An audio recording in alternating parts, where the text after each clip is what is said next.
Es un tema que todos debemos conocer, compartir entre nosotros para poder finalmente actuar de la forma en que debemos hacerlo para transformar a nuestra universidad, transversalizando todas nuestras acciones y actitudes hacia la igualdad de género. Entonces yo les agradezco muchísimo a todos las directoras y directores que nos acompañan y estamos a tus órdenes y dispuestos con gran entusiasmo a oír lo que Rita Segato nos va a plantear. Y yo te dejaría entonces el micrófono, doctora Martínez, para la coordinación de este evento. Muchas gracias por estar y muchas gracias, Rita, por aceptar esta invitación de la doctora Martínez. Buenas tardes a todas y a todos los asistentes y las asistentes en este curso que la hemos titulado Políticas Universitarias para la Igualdad de Género. Esta es una de las primeras actividades de esta nueva coordinación universitaria para la igualdad de género, pues que, como ustedes saben, ha sido creada con la visión de transformar la universidad en un lugar igualitario, consciente de las desigualdades y respetuosa de las diversidades, que sea libre de violencia y que logre ser una referencia en México y mundial, también en materia de igualdad de género. Busca enlazar y articular el trabajo de todas las comunidades de la UNAM, tales como iniciativas y acciones a favor de la igualdad de género, la prevención de la violencia, la construcción de nuevas masculinidades y la construcción de un nuevo modelo comunitario, más igualitario, abierto e incluyente. Cabe destacar que una capacitación de esta naturaleza es la primera vez que se realiza en la UNAM y está dirigida a las y los funcionarios y autoridades de la UNAM. Hoy nos encontramos aquí con los y las directoras de los subsistemas de humanidades y de la investigación científica de todas las escuelas y facultades de la UNAM. También contamos con la asistencia, ya nos dio su bienvenida el señor rector, a quien le damos también nosotros la más cordial de las bienvenidas. Esperando, rector, que esta actividad sea de mucha utilidad para nuestra universidad. Estimadas y estimados asistentes, la Coordinación Universitaria para la Igualdad de Género, tenemos el inmenso honor de presentar a nuestra conferencista magistral. Ha dejado de ser frecuente en nuestro mundo la figura del intelectual que combine la investigación, la reflexión, la crítica a los poderes y a la vez la propuesta de acciones concretas para construir igualdad desde los derechos humanos. Es mucho menos frecuente en términos de repercusión pública global si se trata de una intelectual latinoamericana y además mujer y feminista. Entre las poquísimas figuras que hablan desde el sur, que han logrado ser escuchadas en todas las latitudes, se encuentra sin duda la doctora Rita Laura Segato, alguien cuyo pensamiento es discutido en espacios académicos y a la vez en círculos de activistas y hasta se convierte en la letra de una coreografía que da la vuelta a la tierra denunciando la violencia de género, como lo vimos hace algunos meses. Por eso era tan importante para todas nosotras y nosotros que fuera ella quien diera el banderazo de partida de este curso de sensibilización en materia de género, dirigido a las autoridades universitarias, con cuya realización se comprometió el rector Enrique Graue en el momento de creación de esta coordinación. Con esta acción inauguramos una nueva etapa en la transformación y la consolidación de políticas de género de la Universidad Nacional y su lucha a favor de la igualdad y contra la violencia. De este modo avanzamos también en el cumplimiento de los objetivos de la Agenda 2030 para el desarrollo sostenible de la Organización de las Naciones Unidas, una propuesta firmada por los 193 países miembros de la ONU y en la que la UNAM juega un papel muy importante como entidad coordinadora de la Red de Soluciones de Desarrollo Sostenible. El tema de género es allí fundamental, ya que la agenda señala que lograr la igualdad entre los géneros y empoderar a todas las mujeres y las niñas no solo es un derecho básico que debe abordarse desde su individualidad, sino que representa un punto clave que se entrelaza íntimamente con la realización plena del resto de los objetivos del desarrollo sostenible y tiene incidencia en varios de los 17 objetivos que conforman el documento básico. Cierro mi participación presentándoles a Rita Laura Segato. Ella es profesora de Antropología y Bioética en la Cátedra UNESCO de la Universidad de Brasilia y dirige el Grupo de Investigación Antropología y Derechos Humanos del Consejo Nacional de Investigaciones Científicas y Tecnológicas de Brasil. Obtuvo su doctorado en antropología en Queen's University of Belfast, Irlanda del Norte, Argentina, afincada en Brasil desde hace 4 décadas. Ha trabajado también en universidades de Estados Unidos, Canadá, Francia y Argentina, entre otros países. Ha publicado numerosos artículos y libros, entre los que destacan Contrapedagogías de la Crueldad, La Guerra contra las Mujeres, La Escritura en el Cuerpo de las Mujeres Asesinadas en Ciudad Juárez, La Nación y sus otros, Raza, Etnicidad y Diversidad Religiosa en Tiempos de Políticas de la Identidad, y Las Estructuras Elementales de la Violencia. Ha recibido premios en Derechos Humanos y doctorados honoris causa en universidades de América Latina y de Europa. Es verdaderamente un día especial para nosotras, porque es un honor darle la palabra a la doctora Segato, y con nuestro agradecimiento por haber aceptado la invitación de la Universidad Nacional Autónoma de México para apoyarnos a pensar explicaciones y estrategias a favor de la igualdad de género. Bienvenida, Rita Segato, le dejo la palabra. Gracias. Bueno, muchísimas gracias, me siento muy agradecida por esta presentación que me ha animado un poco porque es una responsabilidad bastante grande hablar para las autoridades de una universidad que yo creo que se puede decir que es la más importante del subcontinente. O sea, la UNAM es una universidad de una gran potencia, una gran importancia en nuestro mundo, ¿no? Iberoamericano. Estaba pensando en esto cuando empecé a meditar sobre qué puedo decir yo, que soy una especialista en violencia, ¿no? Y claro, y lo primero que pensé que debía apuntar es que al mismo tiempo que México tiene unas instituciones tan deslumbrantes como es la UNAM, basta pasear por su campus, ¿no? Por sus instalaciones, y es una universidad absolutamente deslumbrante desde todo punto de vista, y al mismo tiempo es un país que es el país de Ciudad Juárez, ¿no? Son dos extremos, son dos realidades tan distintas, ¿no? tan opuestas entre sí, y es un país que se juariza también, o sea, donde la juarización yo creo que es la manera de hablar lo que le está pasando a México. México es un país que amo mucho y el que frecuento 1 o 2 veces por año desde que tengo 20 años. Tengo 68, lo conozco y lo visito mucho y lo conozco con alguna profundidad.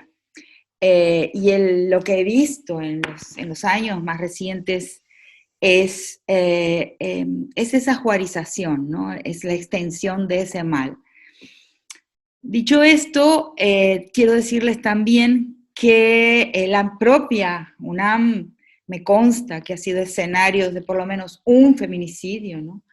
Y también como todas nuestras universidades, eso no es exclusivo de la UNAM, de acosos, hostigamientos, denuncias, una conflictividad en las relaciones de género que se están haciendo cada vez más visibles, ¿no? Por lo tanto, es muy importante que esta iniciativa, ¿no? exista. Estoy muy agradecida por formar parte, poder contribuir de alguna forma con esta iniciativa que habla de la equidad, pero sobre todo habla de la necesidad de pensar la cuestión de género dentro de la universidad, porque la universidad es uno de los grandes motores que transforma la sociedad también, ¿no? Y pensarla también, por lo que he visto y lo he conversado cuando fui invitada, también en la intersección, ¿no? En la intersección entre el género, la raza, que es algo que no nombramos jamás en nuestro continente, ¿no? Y cuando nombramos la raza, la nombramos importando una matriz racial que no es la nuestra, ¿no? Que es la anglosajona. Entonces, la única manera en los últimos años, no me refiero a la raza de bronce, a la raza en el sentido de nuestros grandes ensayistas, me refiero a cómo nos referimos a la raza hoy. Nos referimos a ella haciendo una importación de matrices raciales que no son la latinoamericana, que no son las que corresponden a nuestra historia colonial, ¿no? Que es la historia en que la raza se inventa para el mundo. Eso es parte de mi perspectiva teórica, que es la perspectiva decolonial, pero no es la hora de hablar de eso. Entonces la intersección entre raza, etnia, clase y género son, digamos, una máquina explosiva, ¿no?, en nuestras sociedades y también en las universidades. Solo que en las universidades, solo muy recientemente comienza a aflorar, ¿no?, ese problema. Entonces, lo que estamos viendo es que las normativas, los reglamentos, la legislación en los países son importantes, pero por alguna razón, y eso la pandemia que estamos atravesando lo muestra muy bien, no son suficientes, que es algo difícil de entender. O sea, ¿por qué la enorme cantidad de reglas, normas, políticas públicas no consigue hacer decrecer, hacer retroceder la violencia y las formas de discriminación que nosotras las mujeres y también todas las sexualidades no normativas sufren en nuestros países? Y en la pandemia eso se vio claramente, ¿no? Porque han disminuido todas otras formas de violencia y crímenes, pero las agresiones contra las mujeres han aumentado, ¿no? Toda una serie de interrogantes que nos coloca, entonces, cómo actuar. Y esto es lo primero que quería hacerles notar, porque yo misma lo he percibido en tiempos más recientes, que en realidad las medidas son de 3 tipos, y así deberíamos pensarlo. En primer lugar están las medidas emergenciales, ¿no? Los auxilios, las medidas de auxilio, los números de teléfono, los centros de atendimiento inmediato, los refugios, los amparos, las formas en que la persona agredida puede pedir ayuda. Le llamo a eso de el nivel emergencial de la respuesta al problema. En segundo lugar, existen la remediación, o sea, el remedio, que son las leyes, las políticas públicas y las normativas en todos los niveles, tanto el legal nacional y el legal de los estados, que en México es tan central, ¿no? Las leyes solo realmente cobran una realidad cuando se vuelven leyes estaduales de los estados que conforman la nación por sus autonomías, y las normativas en todo nivel, municipal, de las instituciones como la universidad. Pero ese es solamente el segundo nivel. El nivel de base, el que está en el fondo, es el nivel de la transformación de la sociedad. Y estos 3 niveles no son el mismo nivel y hay que pensarlos por separado. ¿Por dónde se transforma la sociedad? Y en mi comprensión, la sociedad que causa los problemas que enfrentamos se transforma mediante el trabajo de reflexión teórico-político. Sin reflexión no hay camino, sin teoría no hay camino. Y una transformación de las conciencias mediante la creación de discursos que consigan dar palabras, nombrar el problema que enfrentamos.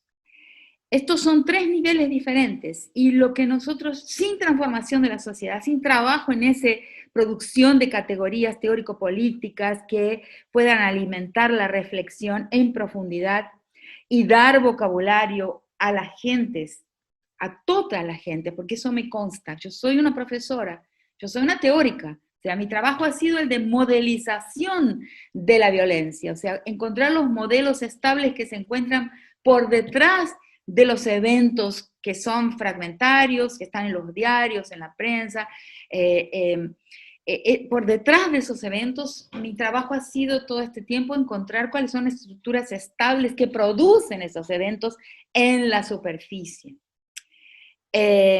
Pero también me he ido dando cuenta que mi trabajo consistió al modelizar y al realizar esa reflexión teórico-política, el de ofrecer un vocabulario por el cual la gente pasó a hablar de muchos de sus problemas, ¿no? Entonces hay muchas palabras que han estado en mis textos, que son textos de revistas, de journals, de revistas académicas, han atravesado y han sido apropiados por la gente en la calle. Y esto se debe a ese trabajo que es teórico, Entonces, por algún momento tuve dudas, pero dije, esta gente de universidad, les voy a hablar sobre ese nivel, sobre el nivel teórico de la comprensión de los problemas, y que sin ese nivel el mundo no camina, porque no comprendemos, generamos normativas, pero las normativas parece que no están tocando la vida, la conciencia de las personas. Esa es una cuestión que está pendiente de entenderla. ¿Por qué? También porque una legislación que no persuade y no disuade no tiene existencia material. No es un derecho que pasa a tener una vigencia material. Si un derecho, una legislación, no tiene antes una vigencia simbólica, o sea, si no se arraiga en nuestras conciencias, si no transforma nuestra sensibilidad ética, si no nos convence y nos disuade de que eso es central, de que entender las cosas de esa manera es central, ¿y a qué me refiero? Entender lo que perjudica a las mujeres perjudica a toda la sociedad y no solamente a las mujeres, que el problema de la violencia y la discriminación de género no es un problema de hombres contra mujeres y mujeres contra hombres, no es así que lo deberíamos entender, sino que es un problema de sistema, de estructura, de un orden político que es el patriarcado. Porque el patriarcado no es ni una religión, no es una moral, mucho menos una cultura.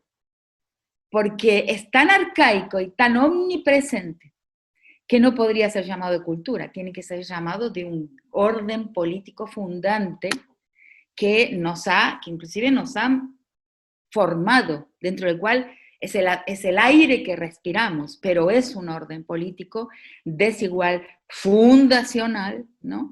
Que ha atravesado largos periodos históricos, o sea que acompaña a la humanidad algunos autores dicen, y yo adhiero, desde la salida del Neolítico, o sea, un orden, es atávico inclusive, nos acompaña desde hace muchísimo tiempo. Hay autoras, dentro de mi perspectiva, que es la perspectiva decolonial, que dicen que no, que el patriarcado es una invención colonial, o sea, que la conquista y la colonización ha creado el patriarcado. Yo creo que ninguna antropólogo o antropóloga puede estar de acuerdo con esto, porque los antropólogos y las antropólogas nos hemos encontrado con los rituales de iniciación masculina, los diferenciales, aunque no sea de poder, sí, de prestigio de la masculinidad en sociedades así llamadas tribales, que son de espacios no contactados o muy escasamente contactados o transformados por la civilización occidental o por el frente colonial. Me estoy refiriendo a etnografías, a evidencias antropológicas de los primeros tiempos de la antropología, y ya ahí se encontraba un relato de algún tipo de patriarcado, de alguna forma de desigualdad, aunque eso sí, una desigualdad menor que la desigualdad característica de las sociedades coloniales. Es con la colonia y con la colonización que se acentúa la desigualdad de género en todas las sociedades. Nos cuesta verlo porque tenemos un prejuicio positivo con relación a la modernidad, y tenemos un prejuicio negativo con respecto a los mundos comunales. pero son prejuicios. O sea, en el mundo comunal, en el mundo precolonial, el patriarcado era menos letal y era menos feminicida que el patriarcado del presente.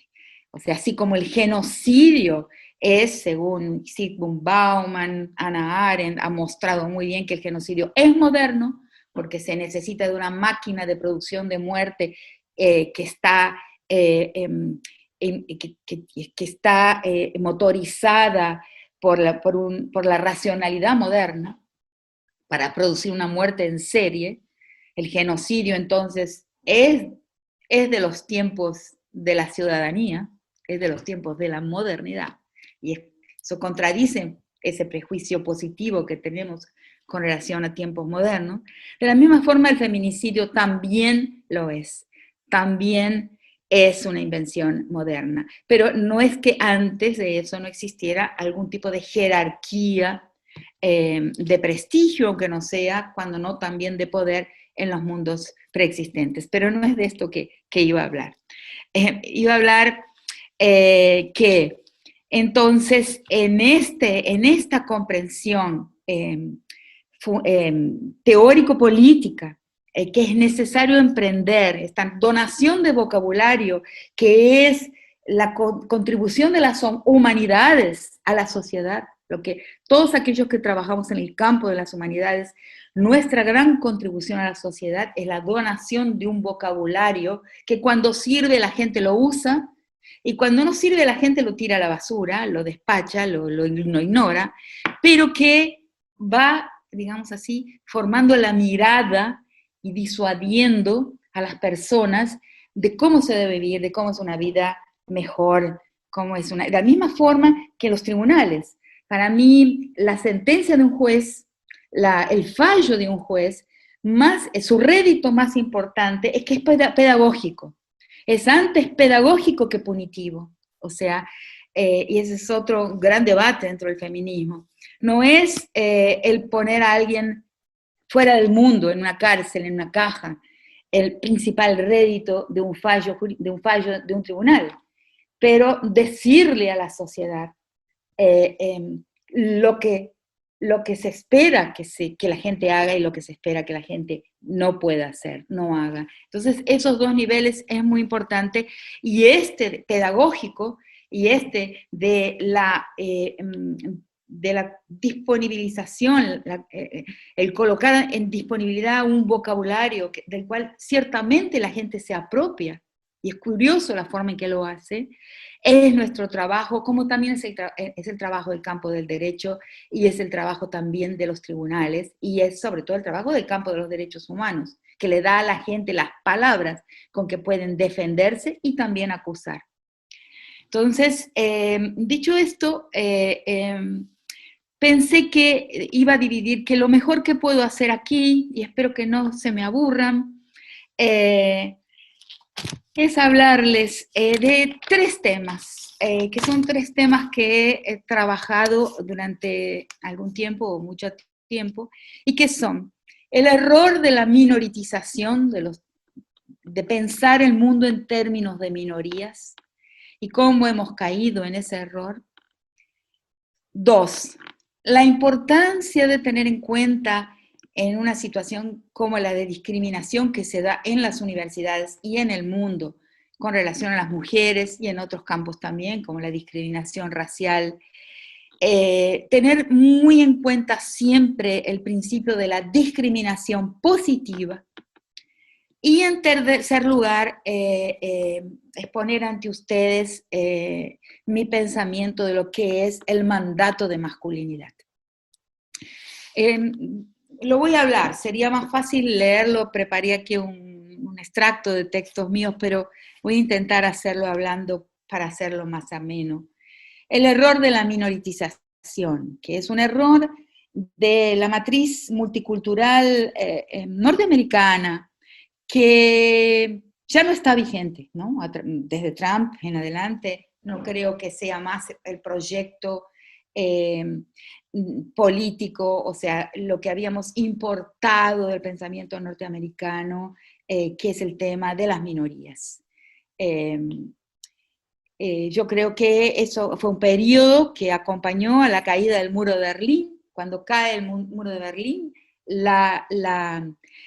una política que era antisistémica se transforma en una política de derechos humanos inclusiva, o sea, sistémica. ¿Qué es la inclusión? Sino la idea de que es necesario incluir a los excluidos a este sistema, cosa que en realidad nunca fue totalmente serio, porque como estamos viendo ahora, lo que nos sacudiendo al mundo, ¿no? El movimiento negro en los Estados Unidos y el Race Matters que se origina en el brillante pensador Cornel West, que lo rescato porque él hace una crítica del civil rights, del movimiento de los derechos civiles en los Estados Unidos, hablando de que a partir de ese momento, fuera de lo que es la inclusión a los derechos y recursos por parte de una porción de la población negra, en el resto que permanece excluido porque no se toca el principio de la usina, de la acumulación, concentración, entonces permanece una exclusión que es nihilista, o sea, que es afectada por un nihilismo y una desesperanza permanente, porque esa inclusión es solo de algunos. Ahí surge una meritocracia, ahí surgen dentro de esa idea de la inclusión multicultural, es la posibilidad de algunos acceder a su porción de la torta, como se dice en el norte, y la minoritización, o sea, de cada minoría, algunos meritorios miembros de esas minorías accederán a su porción de la torta. Pero entonces examinemos dónde se origina la minoritización que hemos acatado de ojos cerrados y con una docilidad extraordinaria dentro de los movimientos, y muy especialmente en nuestro movimiento de las mujeres, ¿no? Todos LGBTI, Q+, TTTIQ+, muchas letras hoy, cuanto más mejor, el movimiento negro, el movimiento de todas esas minorías, y por absurdo que pueda parecer, el movimiento de las mujeres como movimiento de minoría, ¿no? Lo cual es absurdo desde diversos puntos de vista, ¿no? Ya un gran antropólogo, crítico de la colonización, que se llamaba Vallandier, ya dice, bueno, pero es una minoría política, no es una minoría numérica. Él hace esa objeción, esa intervención para decir que vale hablar de minoría, aunque en números las mujeres no somos una minoría de ninguna manera. Entonces, ¿qué significa ser una minoría política? ¿Y por qué lo hemos acatado? Entonces, pensé, voy a exponer brevemente, lo más brevemente que sea posible, mi análisis de ese proceso de minoritización y el por qué lo acatamos de esa manera, ¿no? Entonces, y lo hago como antropólogo, o sea, en el mundo comunal, en el mundo precolonial, las sociedades, la relación de género era dual, como dice cualquier persona indígena u originaria de cualquier continente, va a decir, nuestro mundo es dual. Lo que sucede con la modernización, con el frente colonial que captura e integra a un proceso de modernización, es que ese dual se transforma en binario. Y ahí existe una gran confusión, porque dual y binario no son la misma cosa. Entonces es importante que lo diga eso acá, para que comprendamos que esa binarización que cambia de estructura la dualidad, porque la dualidad es una de las formas de la pluralidad. Y en una dualidad existen tránsitos entre los polos. Por eso todas o la mayor parte de las sociedades comunales han tenido una transitividad de género que luego el mundo moderno no conoció. El mundo moderno no permite, fija en el organismo, fija en el cuerpo quien uno sea. Pero en el mundo precolonial no. Así como la raza es en el mundo colonial, pasa a ser, y esa es una definición que se la debemos a Aníbal Quijano, pasa a ser una invención, diferente de todas formas de exclusión y de discriminación al extranjero, al bárbaro, al otro, y las diversas formas de guerra y tensión entre las otredades, pero la raza es otra cosa, porque la raza es la biologización de los vencidos, o sea, la atribución a los vencidos de una naturaleza otra. Y esa atribución a los vencidos de una otra naturaleza es lo mismo que pasa en el proceso colonial con el género. Es la atribución a la mujer y al hombre un cuerpo rígidamente asociado a su rol, o sea, y a su sexualidad, cosa que antes de la colonia no existía.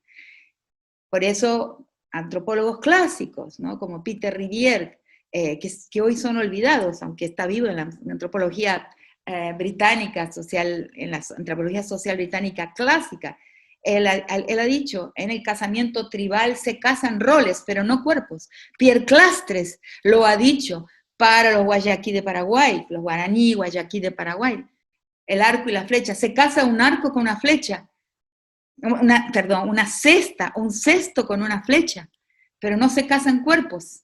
O sea, la reducción de quién somos a nuestro cuerpo, a nuestra biología, a nuestra naturaleza, rígida y enyesada, eso es una consecuencia del proceso colonial y su pacto con el naturalismo y después con la biología. Entonces, a partir de ahí aparece, o sea, cuando el mundo del prestigio del trabajo de los hombres como cazadores y como ocupantes del espacio público, en el ágora de la aldea y en la relación de este pueblo con el otro pueblo y después en la relación de el pueblo colonizado con el frente colonial y después con el frente estatal, que ese fue siempre el papel del hombre, casa afuera, como dicen muchas sociedades latinoamericanas, el mundo casa afuera fue del hombre, el mundo casa adentro, sin ser privado ni íntimo, fue de las mujeres. Sin ser mundo de una privacidad y una intimidad, pues fue plenamente político y habitado y atravesado por una cantidad enorme de presencias y con su propia politicidad, capacidad de decisión, que es lo que debemos recuperar ahora, o sea, con sus deliberaciones al interior y el mundo casa afuera. Entonces, dos mundos, esa es la dualidad. Una política de la casa afuera y otra política de la casa adentro, con deliberación, con inmenso impacto en la política de la casa afuera. Ese era el mundo comunal precolonial. Con la transición a la modernidad, el mundo casa afuera se pasa a totalizar todo lo que se quiera como político. Y eso es lo que es importante para la universidad. Yo tenía que explicar esto porque si no, queda en las nubes, queda colgado del aire lo que quiero explicar. Aparece entonces, como muchas feministas han dicho, los diversos feminismos del mundo, ahí aparece el sujeto universal. ¿Qué es ese sujeto universal? Visto desde esta perspectiva del tránsito que desde la antropología se puede ver. Es la universalización de lo político como un espacio casa afuera y la marginalización de la politicidad de la casa adentro. O sea, todo lo que es la nuclearización de la familia, la privatización de la familia, la transformación del espacio doméstico en nuclear, en íntimo, en privado, es ahí que las mujeres perdemos nuestro prestigio. Es ahí que las mujeres nos transformamos en marginales, o sea, nuestro mundo se transforma en un mundo de minoría, marginal, un resto de la política. Entonces, en ese proceso de modernización hay un centro que es el sujeto de la política, de una política pública, casa afuera, que pasa a ser todo lo que se pretenda como político. Es el sujeto que ya en los lenguajes de los feminismos del mundo aparece así. Un sujeto que es la imagen de lo universal, la imagen de lo que importa, la imagen de todo lo que se pretende de interés general, de todos los enunciados de interés general y de valor universal, de impacto universal, van a ser, va a ser el discurso de ese sujeto que está en ese ágora, que era uno entre dos en el mundo comunal, y se transforma en el uno y sus otros. En esa nueva estructura binaria, todo lo que no es ese uno, que es hombre, en términos de su biología, que es blanco, que es europeo, mal que nos pese en nuestro mundo, en que nadie es blanco, ni siquiera aquellos que parecemos serlo. ¿Por qué? Porque somos partículas de un paisaje colonial, nos guste o no. Nosotros cuando vamos a Europa, cuando vamos a París, todos somos Fanon, todos, absolutamente todos, por más que sepamos, por más que dominemos una ciencia, por más que dominemos uno de los campos de las humanidades, por más que sepamos, como Fanon sabía, sobre el pensamiento francés, más que muchos franceses, somos emanaciones de un universo colonial. Y nuestra corporalidad, aunque tengamos 4 abuelos europeos, nuestra corporalidad está impregnada de nuestra historia y del ambiente en que fuimos criados, formados y nos amamantamos, o sea, hemos mamado. Esa partícula somos cuando viajamos, una parte de un paisaje que viaja en nuestro cuerpo. Y se expresa y es visto de esa manera. Así somos vistos, nos guste o no. Por eso siempre digo que todos somos Fanon. En nuestro continente nadie es blanco. Entonces, entonces, en ese momento, ese sujeto de la política, porque el otro espacio de la política se despolitiza, se marginaliza y se transforma en un resto despreciable, no tiene voz política. Por eso cuando nosotras las mujeres sufrimos una agresión, nunca es sentida de la misma manera que una agresión a un hombre, porque en nosotras no se toca lo universal, no se toca lo político, se toca un resto de lo que es plenamente político. Y entonces ahí surgen las minorías. Nosotras como el otro del hombre, el otro de ese sujeto universal, que olvidé decir, con sus 5 características, sobre las cuales yo hago una pequeña broma, quizás de mal gusto, porque es hombre, es blanco, lo más parecido a un europeo que sea posible, es letrado, como ustedes y todos nosotros en la universidad, letrado, propietario y no heterosexual, porque eso no interesa. Su sexualidad en realidad es lo que menos interesa, pero es un pater familias, es dueño de una familia. Ese sujeto encarna la voz que va a hablar de todo lo que importa, la economía, la política, la salud, la educación, los temas de interés universal.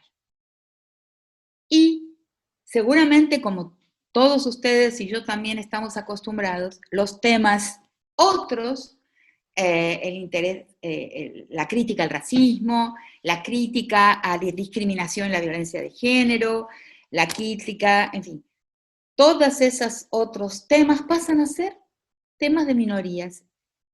Y es por eso que no caminamos, es por eso que la sociedad no se transforma. Ayer estaba hablando en otro seminario que di y estaba escuchando en la CNN en español a un activista negro decir algo que es lo que pienso yo también. Hasta que los blancos no nos interesemos en el fin del racismo, el mundo no cambia. Hasta que no nos demos cuenta de que el racismo perjudica nuestra humanidad, nos rasguña como seres humanos, nos daña humanamente, el mundo no va a cambiar. Y de la misma forma que si los hombres no perciben que el mandato de masculinidad los perjudica, y en mi visión los transforma en las primeras víctimas del mandato de masculinidad, porque el hombre sale haciendo daño a las mujeres porque primero es dañado, cronológicamente, en su formación. Si el hombre no percibe su daño por el mandato de masculinidad, tampoco el mundo se va a transformar. Por eso el tema que tratamos hoy no es un tema de minoría. Si la situación de las mujeres cambia, si el mandato de masculinidad no cae por tierra, no es desmontado, el mundo no cambia. Pero por el contrario, si el mandato de masculinidad se desmonta, cae, cambia toda la historia por algo que es de principal interés de un país como México, por algo evidente.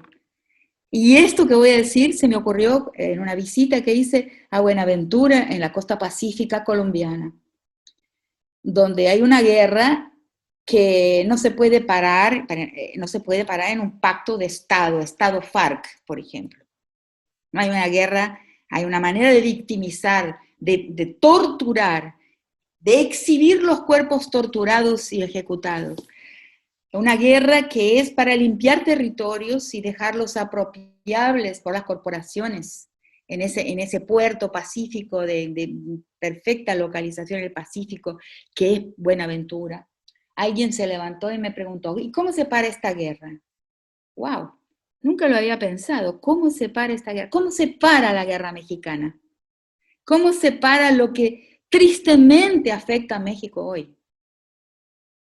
Y se me ocurrió una respuesta simple, pero que por donde la miro desconfiando de mí misma, me doy cuenta de que es la respuesta.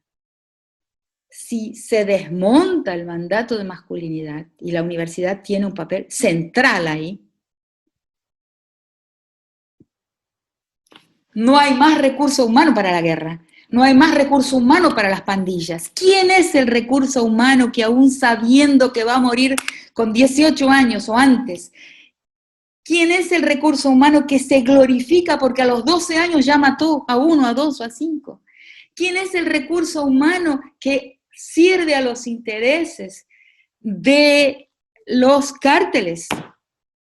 Pues ese niño que está modelado por él, por el mandato de masculinidad. Porque morirás temprano, morirá antes de tiempo, pero va a morir como un macho. Eso es lo que hay que sacar de ese lugar y la historia entera cambia, porque si no hay recurso humano disponible, reclutable para la guerra, sea la guerra de pandillas, sea la Mara salvadoreña, sea las guerras informales de nuevo tipo, las nuevas formas de la guerra en el Medio Oriente, en nuestros países, sean las grandes guerras de estados, cada vez hay menos, para los ejércitos convencionales, para ninguno de esos ejércitos, en ninguno de sus rangos variados, habrá mano de obra reclutable. Entonces, comprender ese mandato de masculinidad, entenderlo, entender que no se trata del problema de una minoría, pero que tampoco se trata del problema de la relación entre hombres y mujeres. En esto tengo conflictos inclusive con mi movimiento, que es el movimiento feminista. No se trata de salir colocando cabezas de hombres en la pica, sino se trata de convencer a los hombres de que todo el mundo, toda nuestra vida cambia, la vida de nuestros países cambia si trabajamos este tema, o sea, si actuamos, porque no es un tema de una minoría. Nos han hecho creer en este extraño sistema de clasificación que están los temas de interés universal y que este sería un tema de interés de las mujeres. Pues lo que estoy intentando predicar aquí con toda la fuerza de convencimiento que consigo tener así en este medio del Zoom, que es terrible, es muy difícil para mí, es eso. No es un tema de minorías. Las minorías son una consecuencia de un proceso histórico que permitió que el sujeto universal masculino, eurocéntrico, propietario, letrado y dueño de una familia, atrapase y expropiase la política para su reino, o sea, hiciera una usurpación de todas las otras formas de politicidad y se apropiara de ellas. Y con eso se apropió del campo, de los temas, de los de interés general y dejó para sus márgenes, sus restos políticos, los temas de interés particular. Esto es una estructura lo que les estoy colocando y es importantísimo entender que es una estructura que hay que desmontar. Claro, y de esa estructura depende y resulta este mandato de masculinidad, porque evidentemente quien está en el centro, el gran apropiador del discurso político y de los temas importantes, que es ese sujeto universal, tiene ahí un prestigio que va a defender. Y lo va a defender ¿cómo? Corporativamente, ¿no? Entonces tenemos el otro gran tema, que es entender cómo primero entender que las corporaciones son que están hipertrofiadas hacia el presente, por alguna razón que deberíamos estudiar mejor. Hay una hipertrofia corporativa. Y que dentro de esas corporaciones la masculinidad es la primera forma de corporación. Yo en mis primeros textos llamo a la masculinidad de cofradía, porque son textos en que voy a estudiar escuchando a los presos por violación, y me doy cuenta de que estoy frente a una cofradía, que la masculinidad tiene aspectos de una hermandad, de una cofradía, pero más hacia el presente entiendo que no es una cofradía, que es una corporación. ¿Y cuáles son los dos valores? Empiezo a entenderlo en Ciudad Juárez, naturalmente, ¿no? Y de ahí cuando empiezo a hacer trabajos para el Triángulo Norte de América Central, un peritaje para Guatemala, estudiando las prácticas del ejército en la época de los años 80, ahora recientemente el año pasado un diagnóstico de la Policía Civil de El Salvador. Sentí bastante miedo al hacerlo. Entonces me voy entendiendo que esa corporación que es la policía, que esa corporación que son las Fuerzas Armadas, los ejércitos, la base de esa corporación que son las mafias, y esa corporación que somos nosotros también, las academias, también lo somos, que son el poder judicial, es corporativo. Y estamos viendo la pulverización de lo social, la pulverización de la sociedad en poderes corporativos, unos más legales que otros, pero todos en el fondo mafializados, porque la base de la estructura corporativa es la masculinidad. La masculinidad tiene no solo lo que vi en un primer momento de mis estudios, una organización fraternal, de fraternidad, que luego las mujeres vamos a imitar con lo de sororidad, y que es insuficiente, porque si se vuelve corporativo es malo. La corporación es un gran daño a la sociedad como un todo, y una incapacidad de ver lo social como un interés de todos, vernos mancomunados en la generación de una sociedad benigna. No lo podemos ver porque estamos atados a nuestras corporaciones. ¿Y qué vemos en la corporación masculina? ¿Cuáles son sus dos principales características? Y eso se ve en el mundo de los profesores, porque yo lo he vivido en la universidad. La corporación tiene dos características centrales. Una que es internamente jerárquica, ¿sí? De una jerarquía incontestable. Por eso digo muchas veces que los hombres son mucho más dóciles que nosotras las mujeres, porque son obedientes al macho alfa, ¿no?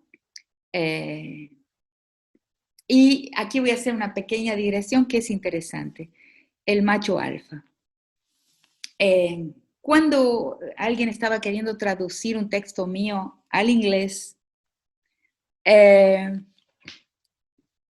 lo tradujo muy bien y me dijo, no, pero no podemos traducir la expresión mandato de masculinidad, porque no existe, esto no es un uso de la lengua inglesa. Entonces fui a la lengua inglesa, al diccionario wiki, ¿no? Y puse Mandate of Masculinity o Masculine Mandate. Y apareció como un libro de teología, de una teología evangélica protestante de última generación, ultraconservadora, que tiene ese título y es un bestseller absoluto dentro de los protestantismos de ultraderecha. Se llama el mandato de masculine mandate. El macho alfa ahí viene a ser Dios, y no es replicado por las mujeres. No hay, la mujer no es a imagen y semejanza de ese macho alfa.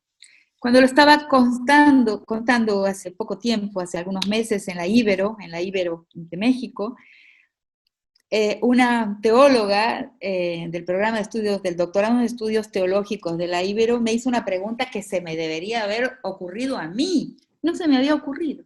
Y me dice, ¿y quién es ese autor de ese libro? ¿Quién es ese pastor? Pucha, digo, no se me ocurrió ir a buscar quién es. Entonces busco el nombre, lo pongo de nuevo en Google, y es un militar. Ese pastor que escribe el libro de Masculine Mandate, colocando en la posición de macho alfa a Dios, ha hecho un trayecto desde la oficialidad, desde una familia de oficiales norteamericanos de 3 generaciones, al sacerdocio de una iglesia evangélica.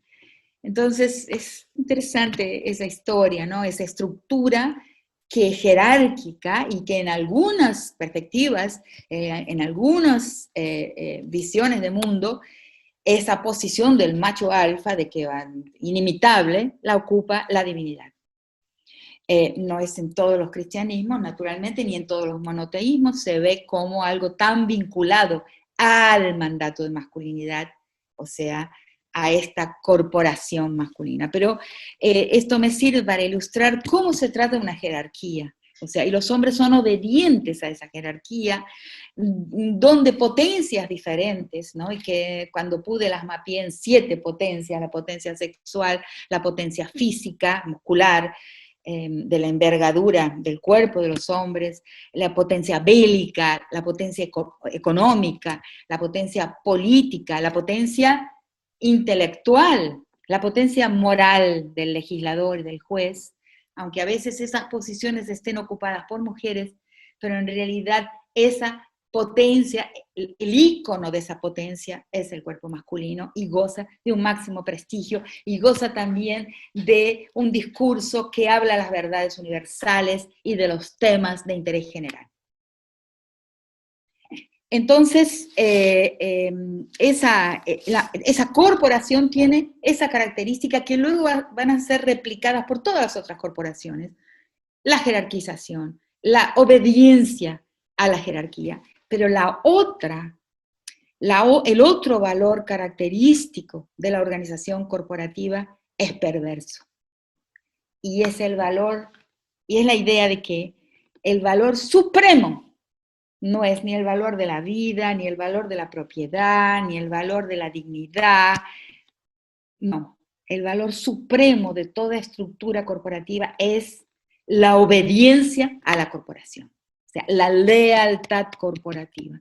Y eso nos afecta, porque nos hace ignorar las lealtades a valores que son mucho más importantes, más supremos y de impacto, de beneficio a la sociedad mucho mayor que nuestra lealtad a nuestra corporación. Entonces el mandato de masculinidad está formado, está a la luz y al fuego de esas 2 características corporativas: obediencia a quien tiene una musculatura, al primo que pega más fuerte, al compañero del colegio que pega más fuerte, que insulta con más vehemencia y peor,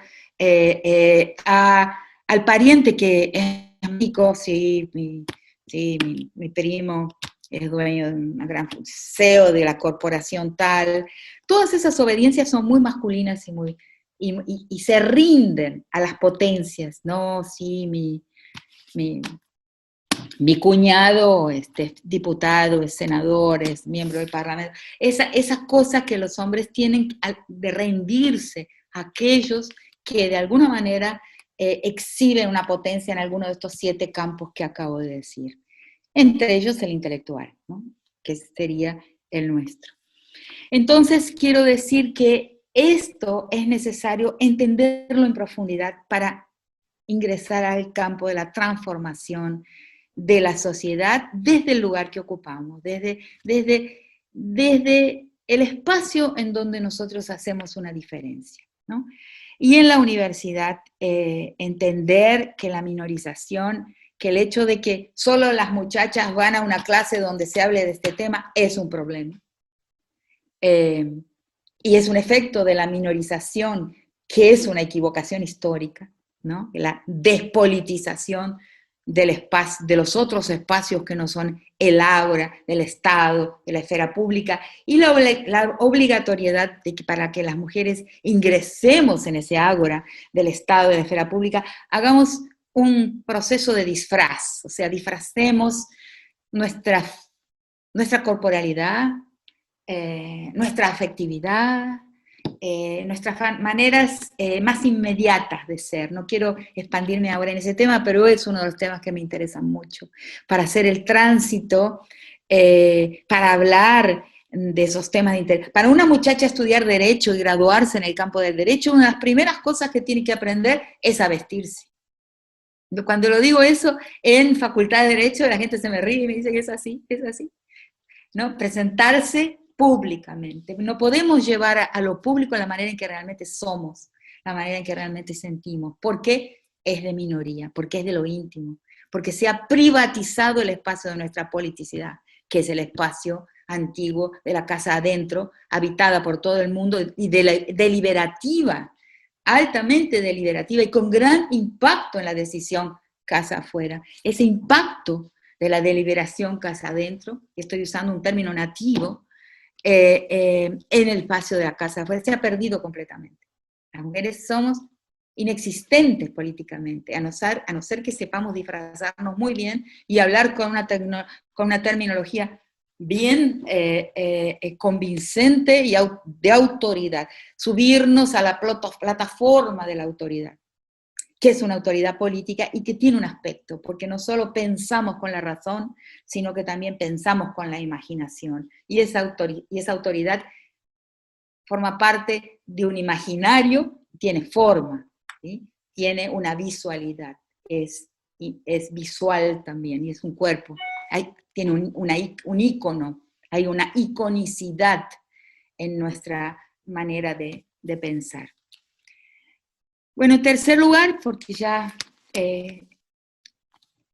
en tercer lugar, además de hablar del error de la minoritización, del problema del mandato de masculinidad y sus consecuencias, y la extraordinaria el cambio que podríamos ver en la historia, la reorientación de toda la historia, si retiráramos el problema de las mujeres de un problema de minoría y lo viéramos como un problema del mundo, de toda la sociedad y de la historia, y entendiéramos que la guerra se reduciría, sobre todo, y en gran medida me refiero a las guerras que se expanden en nuestro continente, que son esas guerras informales de un mundo mafializado.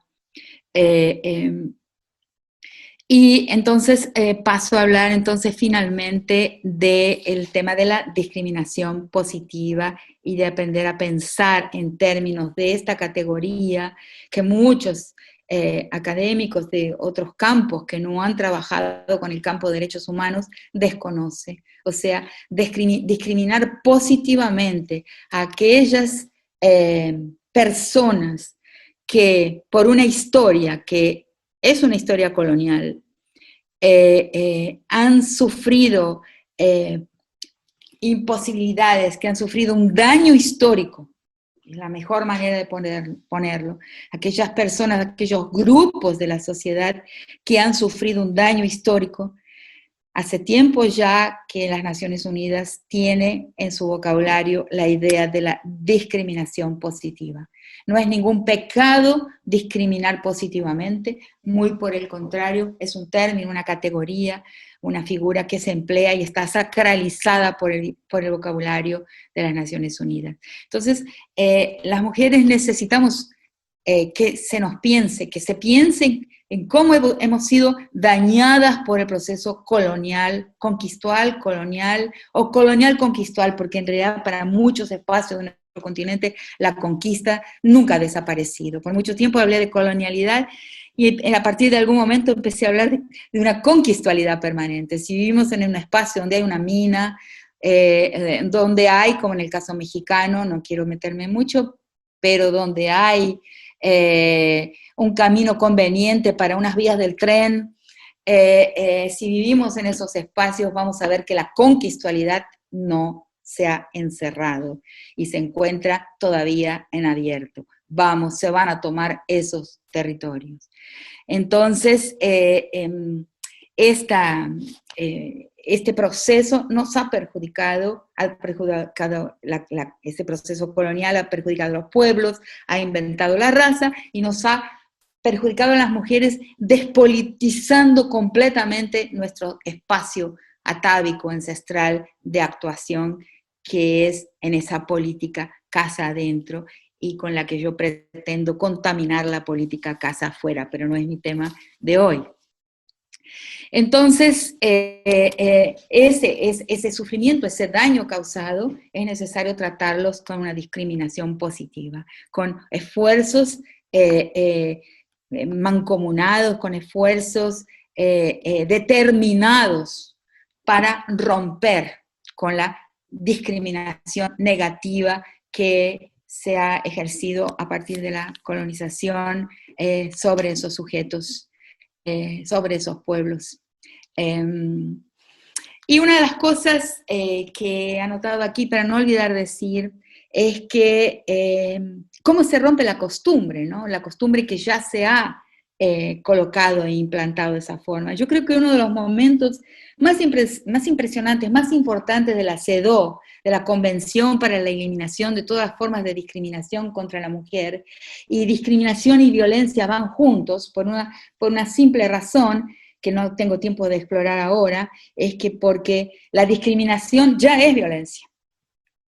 Y porque la violencia es una de las formas de discriminación, la violencia tolerada con que hemos convivido a lo largo del tiempo con la violencia contra la mujer. Para mí uno de los puntos más altos de la Convención de Naciones Unidas contra la violencia, contra la discriminación contra las mujeres es cuando dice que una costumbre puede ser un crimen.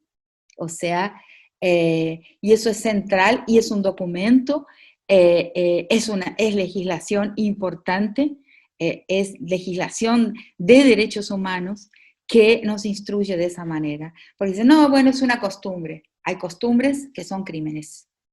Eso es algo importante introyectar y procesar internamente. Entonces debemos examinar nuestras costumbres, nuestros actos automáticos, reflejos, ¿no? Pero, claro, yo siempre con algún cuidado, voy a terminar en breve. Quiero decirles que es un aspecto delicado de mi prédica junto al feminismo.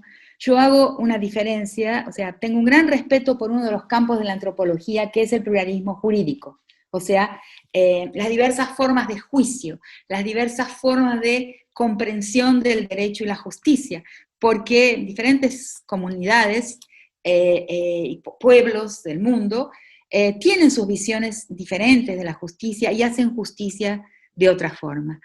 Yo creo que quiero finalizar trayendo este tema a mi exposición aquí. Yo hago una diferencia entre lo que en Argentina llamamos el escrache. El escrache es, pero solamente en Argentina posiblemente, un juicio popular que se le ha hecho a los genocidas de la dictadura militar cuando no había justicia de Estado. O sea, cuando el Estado paró de juzgar por las que se llamaron las leyes de la impunidad o las leyes de la obediencia debida, ahí la sociedad pasó a juzgar y operó con el escrache. Pero ese escrache es un proceso demorado, o sea, hubo investigación, hubo a lo largo de muchos meses tomada de testimonio de las personas que fueron testigos de lo sucedido y que confirmaban, sí, es esa persona, ese es el que ha torturado, el que ha matado, los vecinos. O sea, el escrache como juicio popular tuvo un tiempo de deliberación y de la posibilidad del contradictorio, o sea, de que algunas voces se levantaran diciendo, no, no tengo dudas, la duda fue posible. Hubo deliberación con duda y contradictorio. El linchamiento sumario no es un juicio popular. Y eso es algo que debemos ver, tratar, analizar, porque se está dando también en nuestras instituciones de enseñanza. O sea, yo soy frontalmente contraria al linchamiento sumario por una razón. 90% de las veces la acusación procede, pero hay un margen de error. Hay un margen de error porque no hay tiempo de pensar, de indagar, de conocer más. Entonces, una de las formas que he pensado, porque esta no es la primera vez que hablo para los problemas de género, de hostigamiento, de abuso, terribles que suceden en las universidades por parte de profesores con relación a alumnas mujeres. He hablado sobre esto en otras universidades, en Perú, donde ha habido casos tremendos, en Ecuador, en Colombia. Y yo creo que el espacio universitario puede comportarse como un espacio comunitario también. De una universidad se puede construir un espacio comunal. Y ahí puede ponerse en práctica alguna forma de juicio popular. O sea, ¿qué quiere decir? Que no es un linchamiento. O sea, donde hay estructuras dentro de la propia universidad, espacios y tiempos donde la universidad delibera sobre un hecho sucedido, sobre una acusación, sobre un daño, sobre un daño que se ha impuesto en el caso que estamos tratando, a una mujer o a una persona con una sexualidad disidente, no normativa, o a una persona no blanca. O sea, es posible en la universidad general. En México ustedes tienen grandes especialistas en pluralismo jurídico, en otras formas de justicia, de deliberación y de juicio, siempre evitando llegar a este aspecto que se está volviendo muy nefasto, creo yo, del linchamiento sumario. Entonces, lo que tendría para colaborar, como lo he hecho cuando he hablado sobre este tema en otras universidades, es hablar de cómo utilizar los conocimientos que existen sobre cómo se ejercen otras formas de tribunales populares, muy controlados y donde se delibera sobre un daño causado, y donde lo pedagógico de este tribunal sea más importante que la propia condena. Bueno, creo que con esto cierro mi exposición.